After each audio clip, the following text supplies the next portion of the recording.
जय हिंद साथियों, welcome back to our YouTube channel GS with Ashish Kumar. आज हम लोग लोकवित्त अर्थात पब्लिक फाइनेंस के बारे में चर्चा करेंगे। पब्लिक फाइनेंस में लोक आय, पब्लिक इनकम,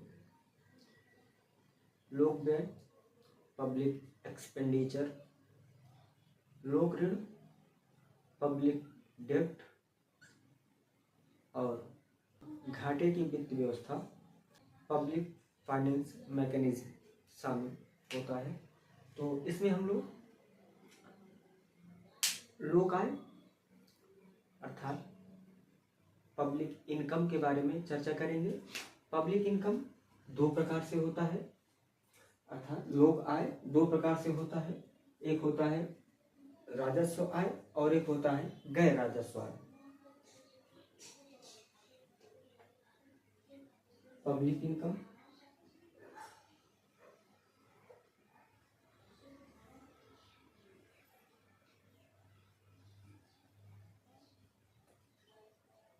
लोक आय, राजस्व आय और गैर राजस्व आय।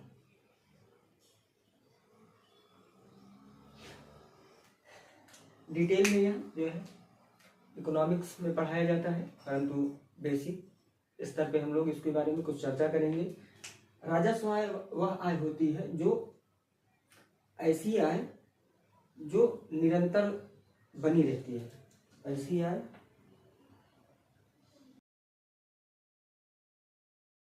जो लगातार हो और यह सरकार पर कोई देयता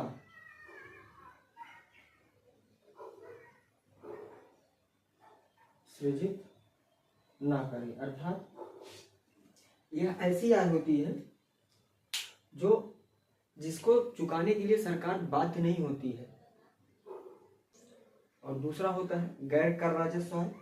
गैर कर राजस्व आय, इसमें सरकार के कर राजस्व को छोड़ करके जितनी भी इनकम होती है, जितनी भी प्राप्ति होती है, वह सारी जो है गैर कर राजस्व में आती है।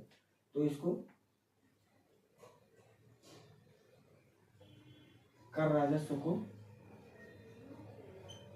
छोड़कर सभी प्राप्तियां।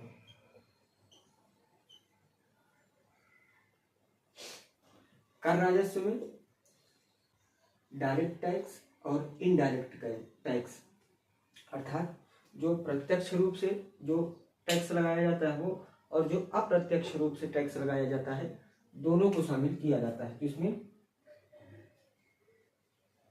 प्रत्यक्ष कर प्लस अप्रत्यक्ष कर दोनों शामिल,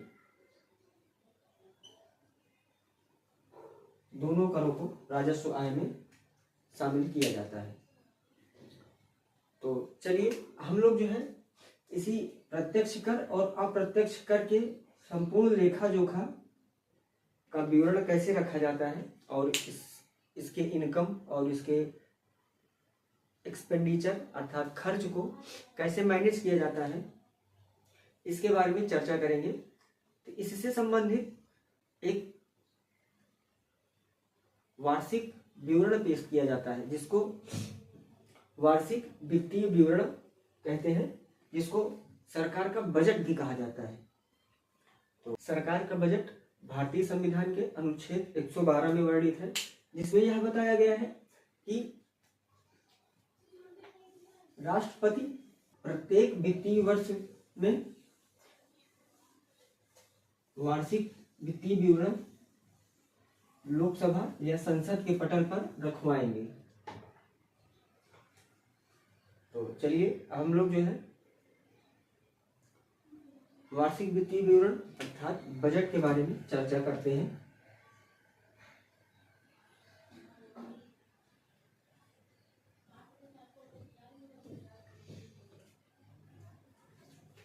इसको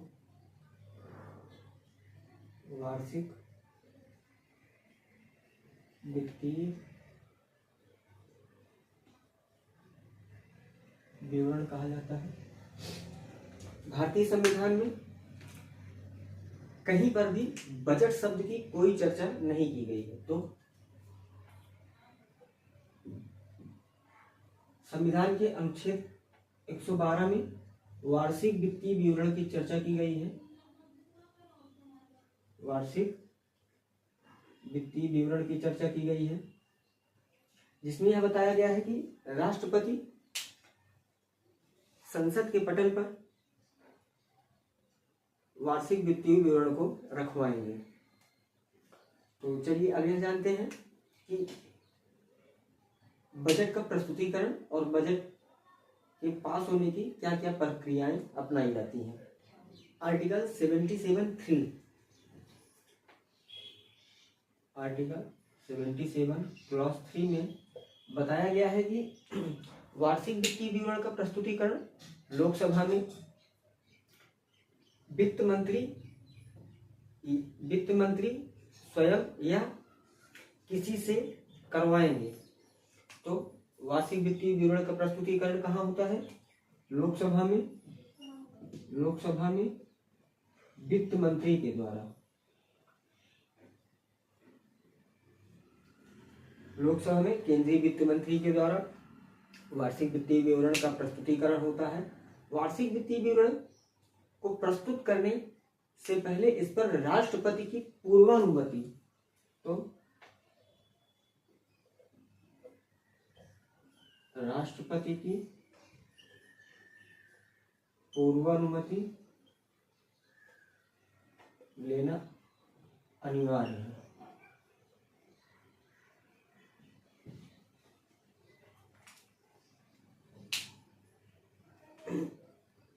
लोकसभा में वार्षिक वित्तीय विवरण के प्रस्तुतिकरण और इस पे चर्चा के पश्चात इसको राज्यसभा में इसको राज्य वित्त मंत्री के द्वारा जो है प्रस्तुत किया जाता है। तो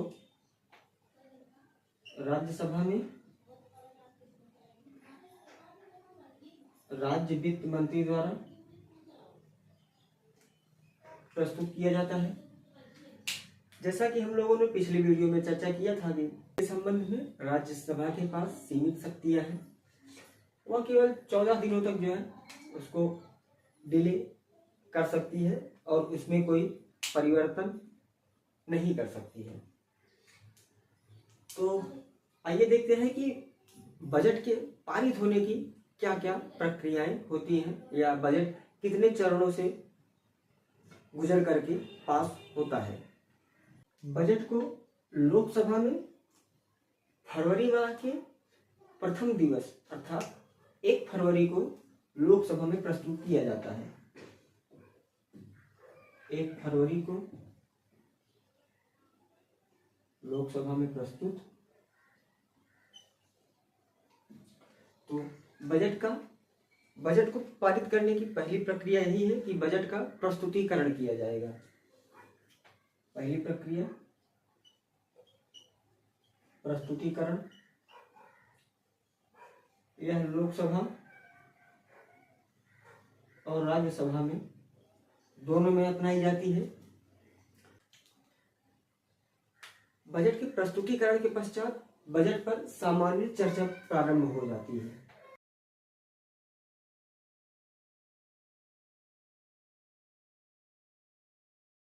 इसमें सत्ता पक्ष और विपक्ष दोनों के सदस्य जो है इस चर्चा परिचर्चा में भाग लेते हैं। सत्ता पक्ष के सदस्य जो होते हैं वो बजट के उपलब्धियों या उनके टारगेट्स को उजागर करते हैं और विपक्ष के सदस्य जो होते हैं वे बजट की सीमाओं और उसकी कमियों की आलोचना करते हैं। सामान्य चर्चा का जो अंत होता है वह वित्त मंत्री के जवाब के साथ सामान्य चर्चा का अंत हो जाता है। तो सामान्य चर्चा का जो अंत होगा, अंत वित्त मंत्री के जवाब से सामान्य चर्चा का अंत हो जाता है। तो चलिए अब हम लोग जो है इसके पश्चात क्या प्रक्रिया अपनाई जाती है। इसके पश्चात लेखा अनुदान प्रस्तुत किया जाता है। तो तीसरे पे लेखानुदान आता है।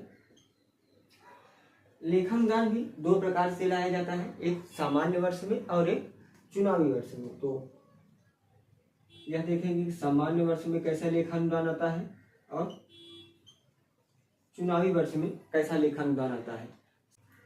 सामान्य वर्ष में जो लेखानुदान लाया जाता है वह कुल बजट के खर्च का, जो कुल बजट का खर्च होना है उसका 6वां हिस्सा, कुल बजट खर्च के 6वें हिस्से को सामान्य वर्ष में सरकार लेखानुदान के रूप में पहले से ही अपने पास रख लेती है। इस लेखानुदान में कोई भी वोटिंग या कोई भी मतदान अभी नहीं किया जाता है और इस पर जो है कोई चर्चा भी अभी नहीं की जाती है। लेखानुदान का सीधा सा मतलब यही इतना है कि बजट पारित होने तक के लिए सरकार अपने प्रतिदिन के खर्च को जो है संचित निधि से निकाल लेती है, ताकि बजट पर विस्तृत चर्चा होती रहे और सरकार का दैनिक खर्च भी चलता रहे। अब लेखानुदान प्रस्तुत हुआ, उसके बाद सरकार जब अपना लेखानुदान प्रस्तुत करके पारित निकाल लेती है, तो उसके पश्चात बजट सत्र जो होता है वह 2 से 3 सप्ताह के लिए स्थगित कर दिया जाता है। बजट सत्र जब 2 से 3 सप्ताह के लिए स्थगित होगा, सत्र 2 या 3 सप्ताह के लिए स्थगित हो जाएगा। इस स्थगन के साथ साथ ही जो है बजट को विभागीय समितियों को दे दिया जाता है, ताकि विभागीय समिति सरकार के खर्च पर या उसके बजट पर अपनी विस्तृत रिपोर्ट संसद को प्रस्तुत कर देती हैं। तो जब विभागीय समितियां संसद के पास ये रिपोर्ट प्रस्तुत कर देती हैं, तो यह प्रक्रिया 2 से 3 सप्ताह के मध्य चलती है। अब बजट सत्र दोबारा से जो है सत्र में आता है।